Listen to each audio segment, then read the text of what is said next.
Hello students, in this video we are going to discuss about G9 cell matrix. This is this is also a technique of corporate portfolio analysis. G9 cell की अगर हम बात करें तो G9 cell को जी McKinsey matrix भी कहते हैं या G9 सेल मैट्रिक्स भी कहते हैं।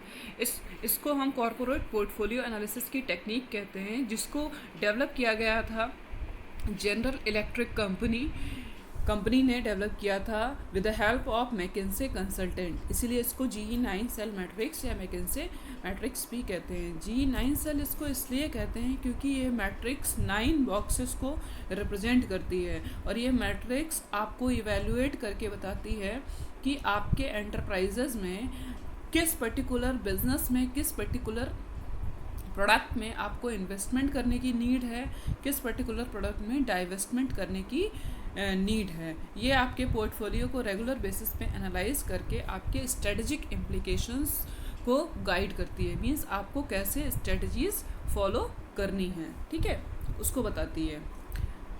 इसमें बेसिकली अब हम इसमें एनालाइज वो कैसे करेंगे, इसमें each business is appraised in terms of two major dimensions हम यहाँ पर लेकर चलते हैं। एक आपका मार्केट अट्रैक्टिवनेस है and second one is business strength. Market attractiveness and business strength के बेसिस पे यहाँ पर हम इन डायमेंशंस को 3 कैटेगरी में डिवाइड करते हैं। मीन्स मार्केट अट्रैक्टिवनेस की बात करें तो हम स्ट्रॉन्ग, एवरेज एंड वीक हैं। बिजनेस स्ट्रेंथ की बात करेंगे तो उसमें भी आप लो, मीडियम, हाई, राइट। इनमें से अगर कोई भी एक भी फैक्टर मिस होता है आपके बिजनेस में तो आपका बिजनेस जो है आपका डिज़ायर्ड रिजल्ट डेवलप नहीं करेगा, प्रोड्यूस नहीं करेगा, ना ही कोई कंपनी आपकी मार्केट में ऑपरेट कर पाएगी, ना ही अट्रैक्टिवली, ना ही कोई वीक कंपनी अट्रैक्टिव मार्केट में बहुत अच्छा काम कर पाएगी अगर इन डायमेंशंस में से कोई भी एक डायमेंशन मिस होता है तो। अब G9 सेल 9 बॉक्सेस की बात करें तो देखिए ये G9 सेल मैट्रिक्स का डायग्राम है। इसमें 2 डायमेंशंस की हमने बात की है, तो 2 डायमेंशंस में आपका देखिए हम कैसे समझेंगे कि जो आपका वर्टिकल एक्सेस पे है वो इंडस्ट्री अट्रैक्टिवनेस को रिप्रेजेंट कर रहा है एंड हॉरिजेंटल एक्सेस पे आपका बिजनेस यूनिट की स्ट्रेंथ पे डिपेंड करता है। बिजनेस यूनिट स्ट्रेंथ मींस आपकी कंपनी की स्ट्रेंथ। आपके कॉरपोरेट में अगर कई सारी यूनिट्स हैं तो वो यूनिट्स इस पर्टिकुलर मैट्रिक्स में कहाँ पर लाई करती हैं, हम इस मैट्रिक्स से इजीली समझ सकते हैं। बिजनेस यूनिट स्ट्रेंथ में देखिए आपका स्ट्रॉन्ग, एवरेज एंड वीक है। इंडस्ट्री अट्रैक्टिवनेस में आप देखिए 3 कैटेगरीज, 3 फैक्टर्स हैं आपके, हाई, मीडियम, लो। तो 2 डायमेंशंस एंड 3 कैटेगरी के बेसिस पे इन्होंने बिजनेस के कॉम्बिनेशंस बनाए हैं, 3 कॉम्बिनेशंस बनाए हैं। तो G9 सेल मैट्रिक्स जो है BCG मैट्रिक्स के कंपैरिजन में मोर फ्रूटफुल, मोर सक्सेसफुल मैट्रिक्स है, क्योंकि इन्होंने 2 डायमेंशंस को 3 कैटेगरीज में डिवाइड किया है, 3 कॉम्बिनेशंस इन्होंने बनाए हैं, राइट। अगर आप देखेंगे यहाँ पर 3 कैटेगरीज डेवलप हुई हैं और यहाँ पर जो आपके बिजनेस की लेवल या बिजनेस की कहाँ स्टैंड करता है वो 3 कलर से रिप्रेजेंट किया गया है, green, yellow and red, right. Green colour जहाँ पर आपका शो हो रहा है वहाँ पे आप देखिए कॉम्बिनेशंस को देखेंगे दोनों के, industry attractiveness and business unit के, तो high and strong, medium and strong, high, strong, medium, average, इनके कॉम्बिनेशंस बन रहे हैं। अगर आप देखिए येलो सेक्शन को देखेंगे तो येलो सेक्शन में आपका इंडस्ट्री अट्रैक्टिवनेस आपकी मीडियम है and business unit strength average, weak है एंड इंडस्ट्री अट्रैक्टिवनेस आपकी लो है, तो आपका बिजनेस स्ट्रेंथ इंक्रीज है, एवरेज है एंड बिजनेस स्ट्रेंथ अगर वीक एंड लो है तो ये सेक्शन आपके येलो सेक्शन से रिप्रेजेंट हो रहा है, ये बिजनेस की एवरेज कंडीशन है। लास्ट में आप देखिए जो रेड कलर ही होता है अलर्ट करने का, रिप्रेजेंट करता है रेड कलर आपको अलर्ट करने के लिए। तो रेड कलर में दोनों ही चीज़ें, industry attractiveness and business unit की स्ट्रेंथ दोनों ही लो रिप्रेजेंट हो रही हैं, इसीलिए इसको रेड कलर से रिप्रेजेंट किया गया है। स्ट्रॉन्ग कलर आपका ग्रीन है, वो शो कर रहा है कि आपको यहाँ आपका बिजनेस बिजनेस ग्रो कर सकता है। येलो में आप देखिए होल्ड की कंडीशन दिखा रहे हैं। होल्ड का मतलब wait and watch, caution strategy की हम बात कर रहे हैं यहाँ पर। एंड रेड कलर में आपका दिखा रहा है हार्वेस्ट मीन्स लिक्विडाइजेशन की हम बात कर रहे हैं। आप देखिए इस मैट्रिक्स के बाद जो जोन्स हमें दिखाई दे रहे हैं, ग्रीन जोन आपको सजेस्ट करता है go ahead, grow your business, invest in your business and use expansion strategies. Expansion strategies हम पहले ही पढ़ चुके हैं। एक्सपेंशन स्ट्रेटजी हम वहाँ पे यूज़ करते हैं जब आपका बिजनेस ग्रोइंग स्टेज में होता है। और यहाँ पे ग्रीन कलर रिप्रेजेंट कर रहा है कि आपकी इंडस्ट्री अट्रैक्टिवनेस भी हाई है और इंडस्ट्री की जो स्ट्रेंथ है, आपकी यूनिट की स्ट्रेंथ है वो भी स्ट्रॉन्ग है। तो यहाँ पर हम क्या कर सकते हैं, अपने बिजनेस में मेजर इन्वेस्टमेंट कर सकते हैं क्योंकि हमें यहाँ पे हाई रिटर्न्स मिलेंगे। सेकंड कैटेगरी जो आपने येलो कैटेगरी देखा था, येलो कैटेगरी आपको अवेयर कराती है कि आप यहाँ पर अवेयर हो जाइए। वेट एंड वॉच की कंडीशन को रिप्रेजेंट करती है। पहले आप वेट करिए, देखिए, एनालाइज करिए इंडस्ट्री की कंडीशन को। इंडस्ट्री की कंडीशन क्या आपको इंडिकेट करती है, उसके बेसिस पे यहाँ पर आप अपनी स्ट्रेटजीज़ को बना सकते हैं। तो बेसिकली येलो कंडीशन में अगर आपका बिजनेस लाई करता है तो आप स्टेबिलिटी स्ट्रेटजीज यूज़ कर सकते हैं, जो हम ऑलरेडी डिस्कस कर चुके हैं लास्ट वीडियो में। देन थर्ड कैटेगरी आपकी आती है रेड कलर से इंडिकेट किया गया है। Red is a indicator of threat, right.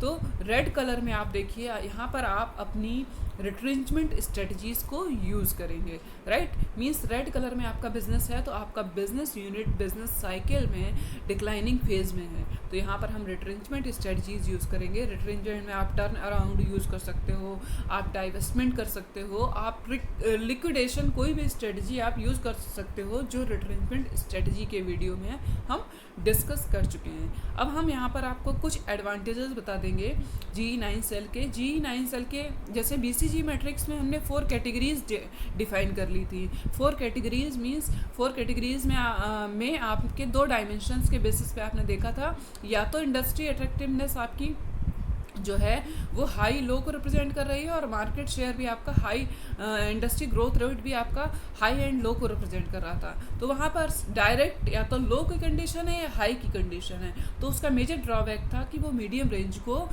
Average range को रिप्रेजेंट नहीं करता था। इसी वजह से BCG मैट्रिक्स को क्रिटिसाइज किया गया था और उसके बाद जनरल इलेक्ट्रिक कंपनी एंड मैकेंसे ने मिलकर GE9 सेल को डेवलप किया था। तो ये बिजनेस में अप्लाई जब हम करते हैं तो ये ज़्यादा फ्रूटफुल होती है आपके पोर्टफोलियो को एनालाइज करने के लिए, राइट।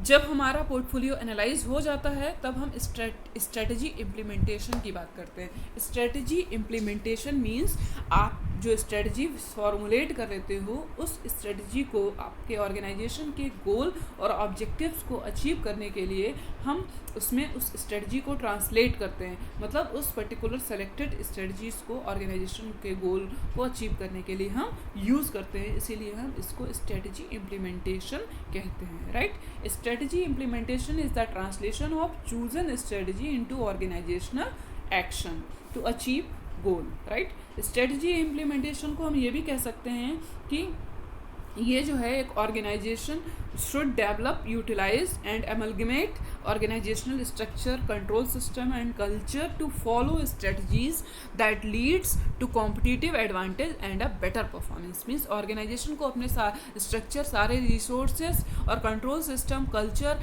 ऐसा डेवलप करना चाहिए या फिर ऐसा बनाना चाहिए जो आपकी स्ट्रेटजीज़ को फॉलो करे और आपके कॉम्पिटिटिव एडवांटेज को अचीव करने में आपकी हेल्प करे, जिससे कि आपकी कंपनी की परफॉर्मेंस बेटर हो सके।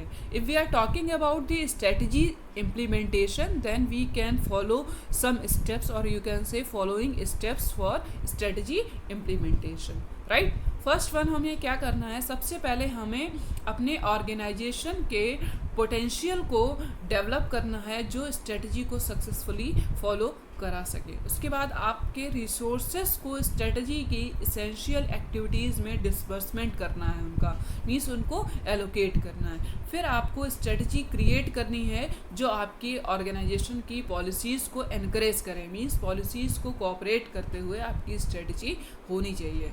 देन हम क्या करेंगे, उस पर्टिकुलर जो आपने स्ट्रेटजी फॉर्मुलेट कर ली है, उस पर्टिकुलर स्ट्रेटजी में आपकी बेस्ट पॉलिसी और प्रोग्राम्स को हम एम्प्लॉय कर देंगे। एम्प्लॉय करने के बाद हम क्या करेंगे, उस पर्टिकुलर स्ट्रेटजी में हम अपने रिवार्ड स्ट्रक्चर, रिवार्ड सिस्टम को भी अप्लाई करेंगे, जिससे कि आपके जो वर्किंग जो आपके एम्प्लॉयज़ हैं, आपके जो रिसोर्सेज हैं, ह्यूमन रिसोर्स मोटिवेट होकर वर्क करे और आपका रिजल्ट पॉजिटिव हो। Then making use of strategic leadership, means leadership आपने पढ़ा है, लीडर एक इन्फ्लुएंसर का काम करता है, लीडर एक मैनेजर का भी काम करता है, जो सारे रिसोर्सेज को, ऑर्गेनाइजेशन स्ट्रक्चर को, ऑर्गेनाइजेशन की पॉलिसीज़ को, ह्यूमन रिसोर्स को लीड कर सकता है स्ट्रेटजिकली। तो हम स्ट्रेटजिकली लीडरशिप भी डेवलप करेंगे। इससे क्या होगा कि हम प्रॉपर तरीके से अपनी स्ट्रेटजी को इम्प्लीमेंट कर पाएंगे और आपके ऑर्गेनाइजेशन की परफॉर्मेंस बेटर होगी, राइट। तो ये हो गया आपका इम्प्लीमेंटेशन ऑफ अ स्ट्रेटजी। अब बेटा ये जो आज का वीडियो था, इसमें हमने कॉर्पोरेट पोर्टफोलियो एनालिसिस की एक टेक्निक पढ़ी है जिसको हम G9 सेल मैट्रिक्स कहते हैं, और हमने स्ट्रेटजीज़ को कैसे इम्प्लीमेंट करना है उसके स्टेप्स भी पढ़े हैं। अब आपका क्वेश्चन ये अराइज करता है कि G9 सेल मैट्रिक्स क्या होती है, स्ट्रेटजी को इम्प्लीमेंट करने के स्टेप्स क्या हैं। ये 2 क्वेश्चन आपको करने हैं अपने असाइनमेंट के लिए, राइट। Thank you.